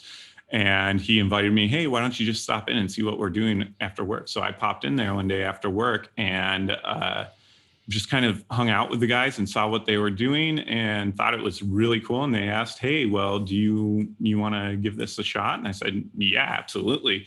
I totally want to give this a shot. And the first funny thing that we were talking about, this is the very first show that they had me try to start cutting sound effects on was a Shark Week show. So that's kind of where I got my start, was cutting sound effects for Shark Week. So I remember my first assignment was, there was a shot with a shark attacking a cage. So that was kind of my first foray into figuring out how to create these sounds. I just remember running around the office with a little recorder trying to figure out how to make these metal sounds. I was taking tape measures and kind of opening them and slamming shut, finding all the metal drawers I could and slamming them around. So yeah, I just had so much fun on that first show that it just kind of stuck. And I kind of really quickly forgot about wanting to be a music producer and just wanted to get on as many TV shows as possible. So I did that for about a year and then moved out to the Philippines and worked with Mickey and Greg out there. And that's kind of where how did you end up in the Philippines? So I ended up there from, I had a friend who his ex-girlfriend actually had worked at that same company about a year prior to me going there. And she knew that I was just interested in travel in general. And she said, hey, why don't you connect with one of the producers there and see if there's something that you can go out there for. And I originally went out there, they actually hired me to come work in the music department. But then once I got there, I kind of wiggled my way into the film department pretty quickly. So that's great. Yeah. When you look back at where you started and how you did that first Shark Week versus how you do the Shark Week today, what about your process has evolved? I would say that my process has evolved in that now I'm able to know how to achieve the sounds that I'm looking for. So it's less experimenting with trying to figure out what source sound to use. So now I've got a much better idea of where to start and what sounds to search for as kind of the meat and potatoes to work with. And now my process is a lot more heavily on how to craft those sounds, fine-tuning those sounds, adding extra processing to get them just the way I want. Whereas before it was a lot more kind of just being excited, searching through sounds and just playing through as many sounds as I could and trying to think, ooh, this sounds like this and this sounds like that. I can put it like that. Now I see an image and it's like, okay, I know the sounds that I'm going to go for. And now let's have fun and see what we can do with those to really get it into the space that I want. I think that exemplifies, there's often a saying that you're not paying someone for the hours that they're spending with you. You're paying for the years that it took them to get to that point. So when someone, when they're bringing you in and paying you whatever they're paying you for 10 years of doing this and knowing knowing what to go to, so that you're really dealing with that last 10%, not the first 90. Yeah. Yeah, that's great. Stephen Kimbrough asks, is there a Lightroom type of program for handling sounds? Just something that you keep all your sounds in? Yes. So SoundMiner is the program that I use. So SoundMiner has been around for quite a while, and it's probably the most common one that we use for post-production sound, especially in Hollywood. When I was there, everybody uses SoundMiner. So yeah, you scan in all your sound libraries into SoundMiner. Has full metadata with all the sound effects libraries, so you can search by keywords and descriptions and by manufacturer.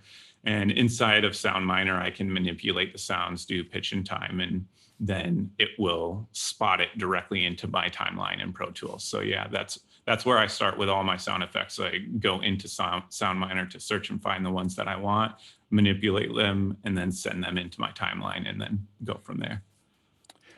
Guy Cochran asks, what's your favorite mic? My favorite microphone? Yep. Well, again, since I'm more into Pro Tools, more into the sound editing side, I don't really have a whole lot of microphones that I'm really into. My favorite is a 416, a Sennheiser 416, just because it just works for everything that I need it to work for. So.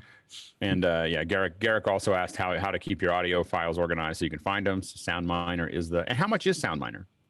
Well, there's different levels of it. I think SoundMiner, I used to use SoundMiner Pro, which is pretty expensive, and I can't remember the price off the top of my head, but now I switched down to the lower version, SoundMiner HD Plus, which has pretty much all the same features without a little bit of the tweaking ability, unless it has less ability to edit and manage the metadata. But most of the sound effects that I'm getting already have a lot of metadata in them.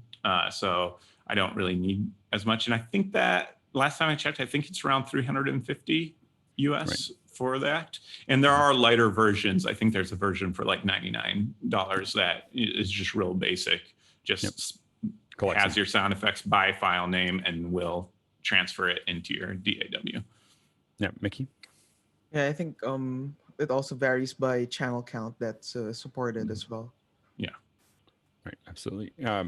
Courtney asks, you mentioned editing and sound design on a few live network award shows like the Emmys and People's Choice. Are these sweetened versions for the archive, or are they broadcast in later time zones? Let me read that again. Just trying to get a handle on that question. Are these? No, they're for broadcast. So mainly the sound editing that I do are for the packages that are for broadcast, and they do play them live as well. So for example, when they're announcing the nominees for, Best Actor or whatever, they'll show on a big screen in the auditorium. They've pre-made these packages that show clips from the shows or little interviews and stuff like that. So the main sound design that I'm doing there, honestly, it's not a ton of sound design for those shows. It's transitions. So they'll have graphic transitions that show up on screen in between the actors that they're showing. And so we'll add sound effects for that type of stuff. And then the in-show content, we're not adding anything to that. That's just playing how it was produced. That's great. Sky asks, are you working from your home studio, converted garage, or do you have or you still go to a facility, like in the current COVID situation? Yeah. And what bandwidth internet works for your studio? And the third question is Mac or PC? Mac. Mac. Yeah. So right now I'm working from a home studio. So I moved from LA to Indonesia about 3.5 years ago. So since then I built out my own studio here. So I'm in Bali, Indonesia, and there's not a lot of facilities here. There's one big movie studio in the jungle here that's just getting up and is not quite kitted out yet. So hopefully within the next 6 months or so, we'll have a nice facility that we can start moving stuff to. But as of now, yeah, I've just built out my own studio in my house that I'm working in. Your bandwidth, because I just wanted to imagine you riding your bicycle past Courtney's house. I really wanted to see that in my mind. Yeah. So internet bandwidth here has gotten quite a bit better in the last couple of years. So I'm working on a 200 Mbps internet bandwidth right now, and that's way more than I need. I think I could probably, because I'm just really needing to download files and send them back, and we're not in a super fast timeline. So yeah, I think you could get away with 30 Mbps and still be fine for doing this stuff. Yeah, go ahead, Courtney.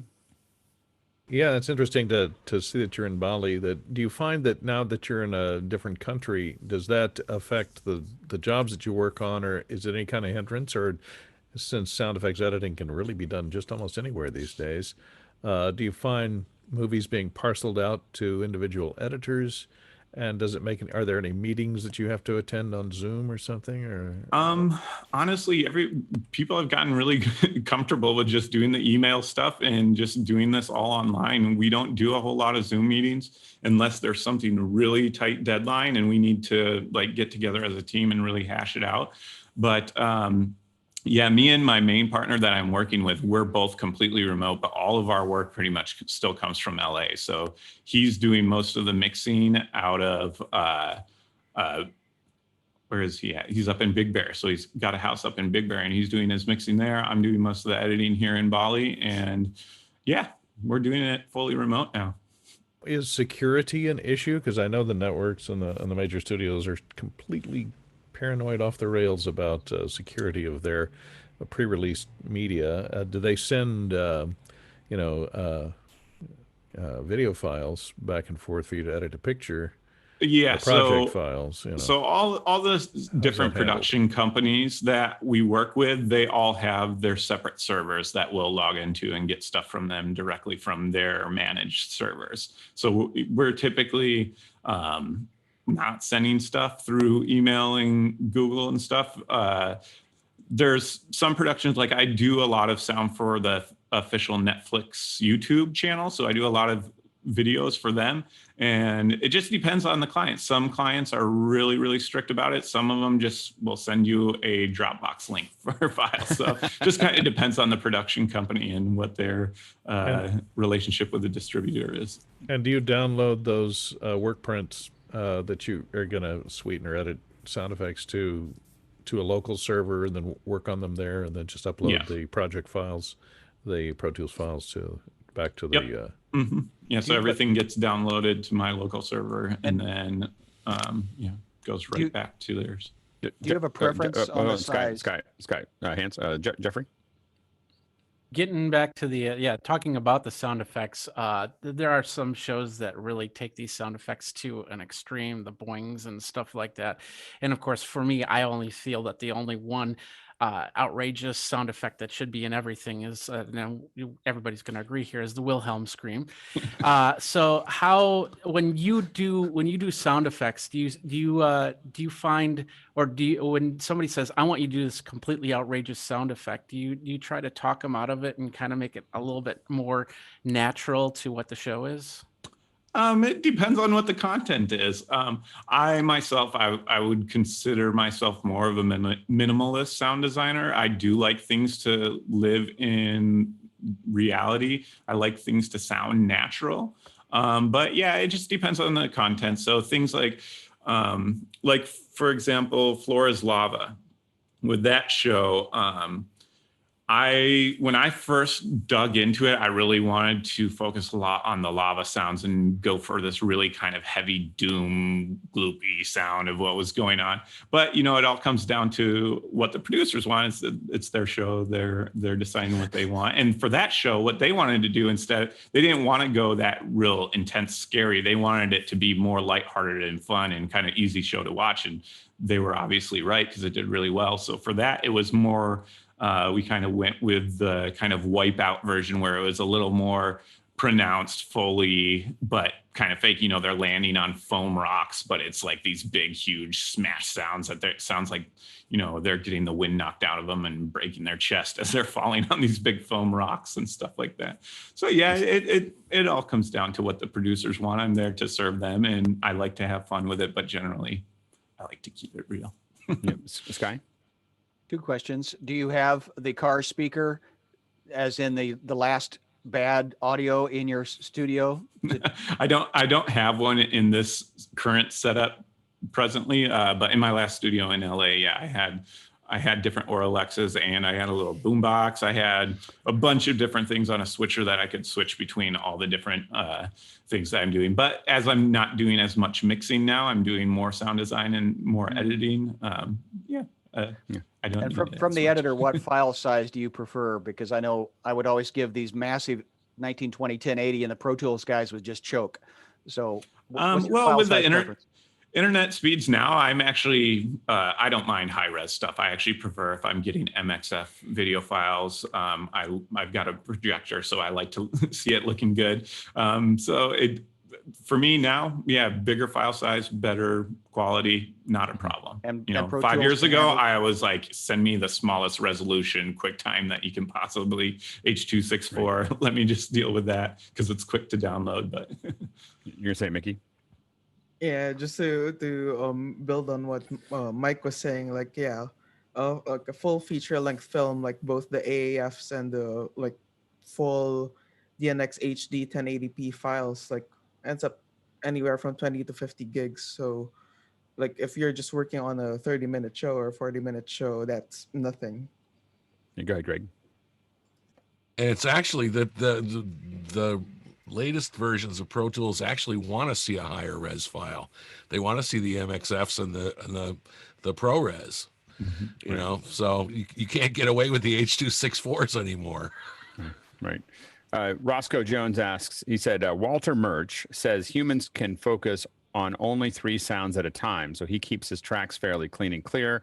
What is your take on effective sound stacking and mixing? How does the type of music affect your mixing choices?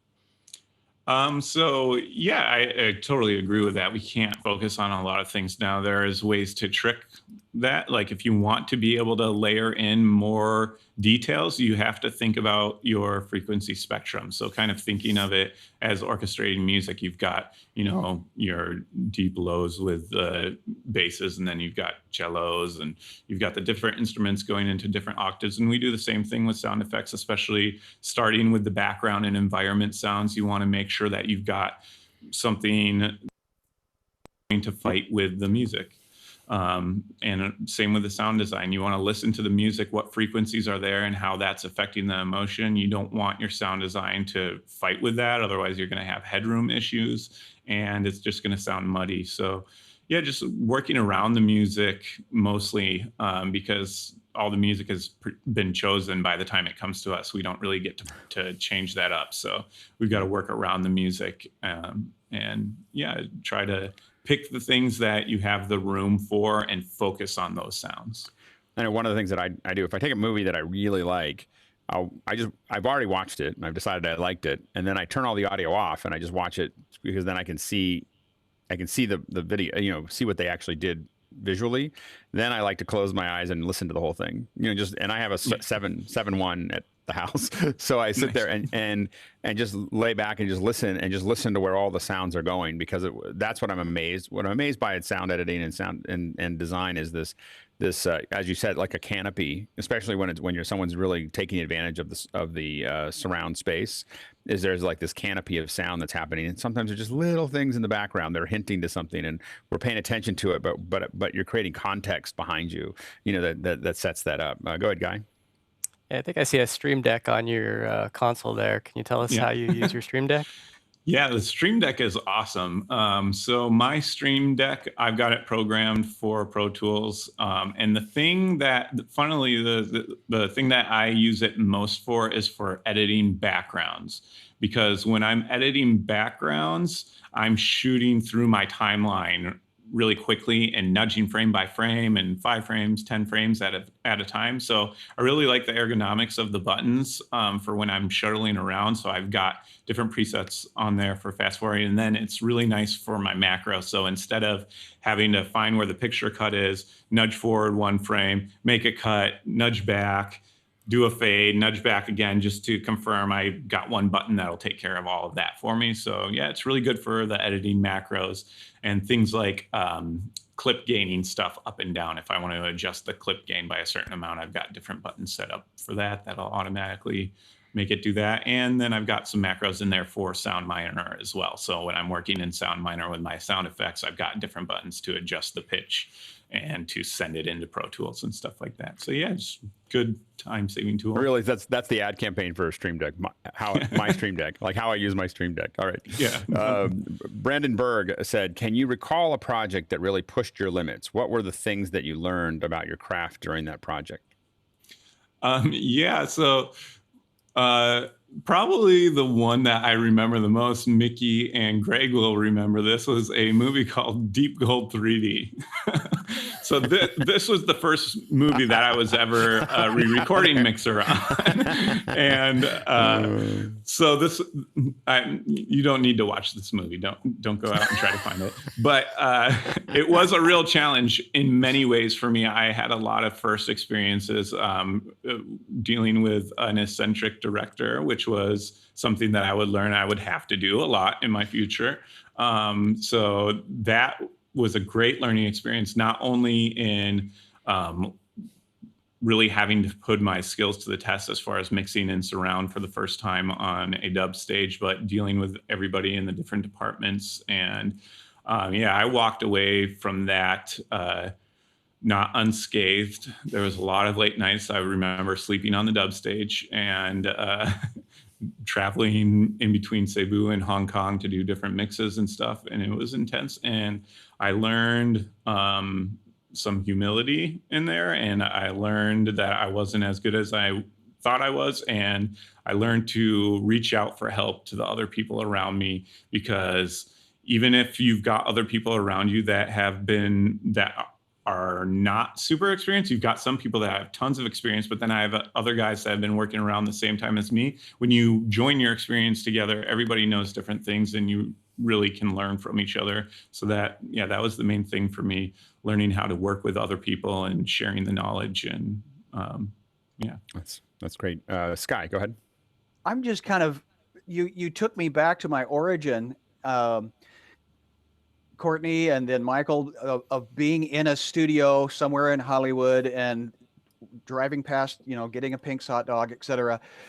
But now I'm in a same room with Norway and Bali and Australia and San Diego and Novato and Seattle. This is just, I'm having an epiphany. This is bizarre that we have come to this world in this community, but we're still doing creative things. So to your point of, yeah, and I think that's the power of what we're doing here.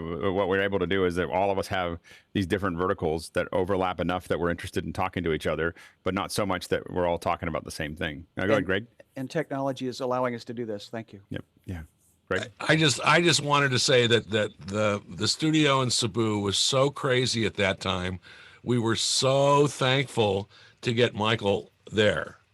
And dude, you were a total trooper. He took a lot on himself, great. And he really did a great job. That's awesome. Yeah. And Paul, okay. I was just going to say, I would have been lost without Greg there too. So he was a guiding light. Thanks. That's great.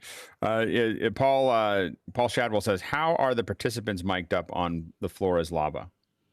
It was all lavalier microphones. So I think originally they had tried putting in a bunch of room mics and it just didn't work. There's too many reflections and it just sounded weird. So everything was water-packed lav mics. What do you mean by water-packed lav mics?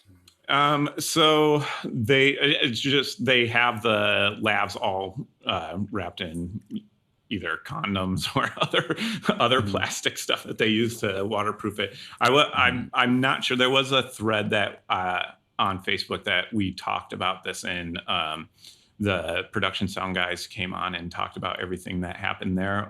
But I wasn't part of the production recording process. But yeah, all I know is we were provided with all lavalier microphones. Yep. Mickey? Yeah, from what I recall from that discussions, they mentioned that they were using Countryman B6 mics and also Lectrosonics WM transmitters. They're waterproof transmitters, but they still put it in what these packs called aqua packs, which are little bags where you can put in transmitters and it folds up and seals them up. Rachel Ann Clifton said, it's so fantastic to meet you. Can you describe how does one start to make a new sound? Thank you. So there's lots of different ways.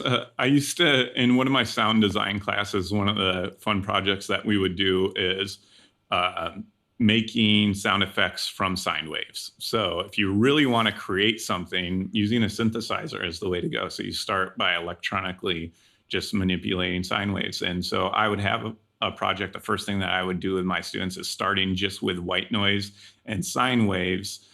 We would use combination of Doppler effects, delays, reverbs, and EQs to create the sound of helicopters flying overhead, starting with just nothing but white noise and sine waves. So you just really need an electrical signal. And then with all the different plugins that we have out there available to us, you can really think of those electrical signals as the clay. And then our plugins are our tools to shape them. You can do anything you want. It's just all about getting in there and playing around with it and seeing what you can make. That's great. John Preto says, can you explain the workflow? How do you receive the files and how do you deliver the files? How is everything synced up for the final broadcast? So everything comes to us in post sound from the video editors. Well, it's actually the assistant editors. So the video editors will lock their cut and then the assistant editors will package it all up into, depending on what NLE they're using, either an OMF or an AAF file, and that contains all of the audio files with the metadata to lay them out on the correct tracks and at the correct place, the correct time code in our timeline. So we start with just a reference video file and an OMF or an AAF file, and that's what we bring into Pro Tools, and we get all of our audio from there.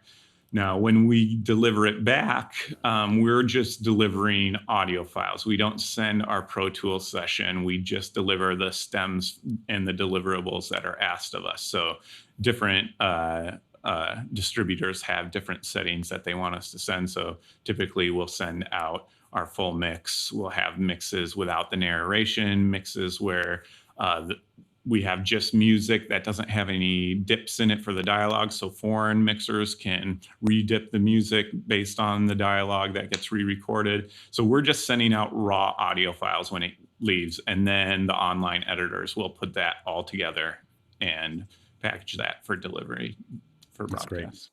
That's great. Sky? Just, can you give a quick definition of an OMF and an AAF, as in, I know that's an Avid original format. So why, what and why are? So OMF, Open Media Framework, that was before AAF existed. OMF was kind of the way that everything was moved from NLE into DAW. So it basically, it just compresses, takes all of your entire timeline, all the audio, all the tracks, and various settings that you have on there, and will allow us to just translate that from one program into another. And then Avid came out with the AAF. I think it's Advanced Authoring Format. I'm not 100% sure on that. My memory might be failing, but I think that's what it is. So AAF is basically just an updated version of OMF that allows us to have bigger file sizes, holds on to more metadata than a OMF will. So it's basically the better version of it, but some NLEs don't work as well. They have AAF. For example, Premiere doesn't really work very well with AAF, so we still ask for OMFs. So it depends on what the editors are using. If they're using Media Composer, AAF all the way, 100%. And how many seconds of extra frame do you prefer, or do you want any? Usually I ask for 5-second handles. Thank So you. for dialogue editing, usually 5 seconds is what I want. Copy. Stuart? G'day, Michael. I was actually going to ask which NLE you find most problematic, but I think you just covered that at the end there. Any tips for getting AAFs and OMFs into and out of Resolve? What's the best process there?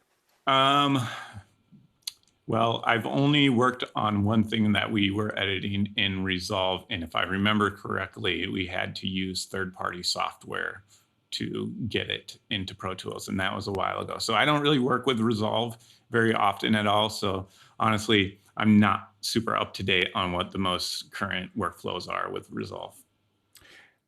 The Rajan Shandil said, asks, what EQ tool do you prefer? The one built into the DAW or a specific plugin? Yes, I'm a huge fanboy of DMG audio. So that's my go-to. DMG audio equilibrium is the EQ that I use for pretty much everything. It's just awesome. It's got great visual representation. It's got tons of different modes, and it's super, super clear. And I'm just really fast with the UI. I can get what I want out of it really quickly, and it just sounds great. That's great. I have to admit, I had not, until you mentioned it, I hadn't even heard of it. This is the big thing is I'm not, because I don't do that. That's a very vertical thing. So that's great. I'm going to definitely do some research on that. Guy Cochran asks, lots of shows in your IMDb. Can you give an example of a time when you were in the studio and had an exciting breakthrough where something just clicked? An exciting breakthrough where something just clicked. Yeah, I'm sure I've had lots of those moments. I think one that was really fun, I was working on a short film for Disney Channel called Virtual High. And it was like a high school where it's all in virtual reality. So the kids put on their headsets and then they're playing lacrosse, but the lacrosse ball is this kind of digitally blue fireball that's flying across. And I was having a tough time figuring out the sound design for that little blue fireball. And so I was actually just taking a break to kind of give myself a little bit of headspace to just kind of relax for a minute. So I just picked up my guitar and plugged it into the amp and started playing. And then I started getting some feedback. And then I was like, wait a second. And I was like leaning into it. I start playing the video while I'm watching them playing the lacrosse and the fireball's going. So I start moving the guitar in front of the amp and I'm getting feedback that way. And it's got a really cool sound to it. So I take that feedback, record it in time to the picture, and then start manipulating it with LFOs to get it this kind of really undulating low end thump to it. So yeah, that was one of those moments where I wasn't even thinking about sound design. I was just trying to take a break from it, and then it just hit. I was like, that's what I need. How often do you find that this, I think it comes up for a lot of us, is that the moment you get something fixed is when you're relaxed? Like it's not when you're concentrating on it. All the time. And I quit smoking cigarettes, but that used to be my favorite time to think. That was my excuse for smoking back in the day as well. I need time to go think and rest my ears. So it was usually when I would go outside of the studio for a cigarette break, that's when I would have these kind of breakthroughs, because I would just kind of get away from the screens and then just be there in my mind for a moment to kind of think about things from a different angle. Yeah, that's great. Next question is from James Babbitt. He said, in recording orchestra members from their homes, could a virtual orchestra mix sound more like an actual orchestra? Would that be possible? Well, it would be tough, but right. Yeah, it's because really you have an entirely different resonance, right? I mean, that's the yeah, absolutely. The space, it's going to be hard to get everything to gel because you're going to have different sound sources that are going to have different early reflections in the rooms that they're recording in. So trying to get that all to gel is going to be a lot harder, because your main way that you're going to try to make it sound like a live orchestra is by applying a main reverb for the room that you want to use. So getting an impulse response of a really nice space. But those impulse responses are going to be affected differently by all those recordings coming from different sources. So a really skillful mixer will probably be able to spend a lot of time and get it close. But yeah, is it ever going to sound as good as being recorded in an actual auditorium? Probably not. How often do you get to talk to the production the folks doing in production and give them some guidance on what you want? Not often at all. When they're my friends, yeah, I talk to my friends that are production sound guys, and I tell them to tell their friends. So, do you find that if you know somebody that's in production, they tell you that are working on your project, and you give them some tips, does it come back a lot better? Yeah. Usually I find that, production sound and post sound, we get separated a lot. But when we do have the opportunity to work and talk together, like both sides, we really like it. They want to know what they can do so their recorded sound gets presented in the best way. And obviously, we want to know what they can do to try to provide us with files that are going to make it easier for us to present it the way they want it to sound in the first place. Yeah. Rachel Ann Clifton asks, what has been your most surprising sound discovered in your art? Most surprising sound discovered. That's a tough one. I don't think I have anything coming off the top of my head that was a specific sound that was. Let me come back to that. If that pops into my head as we're talking, I'll jump back up on that one. Go ahead, Courtney, and then Guy. Yeah, I think that sound is cha-ching. No. My question is, what about the union? When you were in Hollywood, were you a member of Local 700? Do you still have to be in the union now that you're operating remotely with people scattered all over the world? Is that a necessity these days, or how do you treat that situation? So I've actually never been union. I rostered once because I was taking a job at Warner Brothers. I was going to go to WB as a mix tech for a while. So I was rostering up, and then I decided I wanted to move to Indonesia. So I didn't end up going through that. But yeah, I've never been a union guy myself. I've always worked on non-union productions. There's been a couple union productions that they've been able to work with the union to get me on there when they needed me. For example, one film I worked on called Unfriended. We worked on that for a while, and then it got picked up by Universal, and then we mixed it at Blumhouse, so it got switched to a union production. So at first they gave it to union guys, but the director wasn't happy, so he was able to work a deal with the union to get me back in to finish the mixing for that. But in general, non-union. Guy, and then Phil, and I think we're probably going to close it up. Yeah, are you seeing any 32-bit float files come your way, or is that still something that's far away? No, I get everything in 24-bit still. Yeah, everything. We never get stuff from editors yet. That's coming in 32-bit. Mm-hmm. I wouldn't mind if it did. It would get a little more processing headroom, but yeah, still 24. Phil? What's your opinion on the Wilhelm scream? I love it. Have you used it? Do you get it in very often? I don't mind. I like getting the red tail hawk in. That's my one that I enjoy. The little red tail hawk. So. But I do get a chuckle every time I hear the Wilhelm.